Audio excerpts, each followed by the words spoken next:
በግንኙነት ጊዜ ኃላፊነቱ አብዛኛው ወንድ ላይ ነው የሚወርደው። እንደዚህ ስል ደግሞ ሴቶች ባይ ዘ ወይ ኮመንት ላይ ስድባችሁን እንዳታወርዱብኝ ላስረዳ።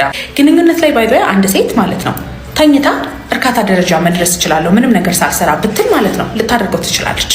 ወንዶች ግን ማለት ነው ግንኙነት ላይ የራሳቸውን እርካታ የሚስታቸውን እርካታ በትክክለኛ ጊዜ በትክክለኛ መጠን ለማምጣት ኃላፊነታቸው እሱ ላይ ነው የሚበዛው ማለት ነው። ህይወት ደግሞ ብዙ አይነት ዲስትራክሽንስ ሊፈጠር ይችላል። ስለዚህ ግንኙነት ላይ ያንን ጭንቅላት ዝም አስብሎ ግንኙነት ላይ ፎከስ አድርጎ በሰዓቱ መጨረስ፣ ቶሎ እንዳያመልጠው መቆጣጠር፣ ብልቱ እንዳይልፈሰፈስ መሀል ላይ በደንብ አድርጎ ፎከስ ማድረግ ያ ሁሉ ኃላፊነት ወንድ ላይ ነው የሚወድቀው ማለት ነው። ስለዚህ ሴቶች ምንድነው ማድረግ ያለብን ብላችሁ ስታስቡ ማለት ነው አንደኛ ቤት ውስጥ ያለውን የግንኙነት ድባብ በተቻለ መጠን አንድ ወንድ እንዳያስጨንቅ ተደርጎ መዘጋጀት አለበት ብዬ አስባለሁ።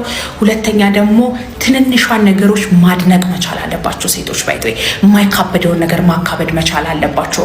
በስማም ዛሬማ አንደኛ ሆነሃል ብለሽ ብታደንቂው ማለት ነው ኮንፊደንሱን ተጨምሪለታለች። ለምን አንዳንድ ስንፈተ ወሲቦች ድፍረት ከማጣትና ስነልቦናዊ ከሆኑ ነገሮች ስለሚመጡ ማለት ነው። እና ሚስቶች ደግሞ እዚህ ላይ በጣም ከፍተኛ ሚና አላችሁ ማለት ነው። ግን ስንፈተ ወሲቦች በሙሉ ደግሞ ስነልቦናዊ አይደሉም፣ አካላዊ የሆኑ ነገሮች ደግሞ አላቸው። በተለይ ደግሞ ጠዋት የማይቆም ከሆነ ቶሎ መጨረሱ በየግንኙነቱ የሚሆን ከሆነ የዛኔ ሆርሞን ላይ፣ ደም ስር ላይ፣ ነርቭ ላይ፣ ጡንቻ ላይ ያሉ ችግሮች ሊኖሩ ይችላሉ። መታችሁ መታከም ትችላላችሁ።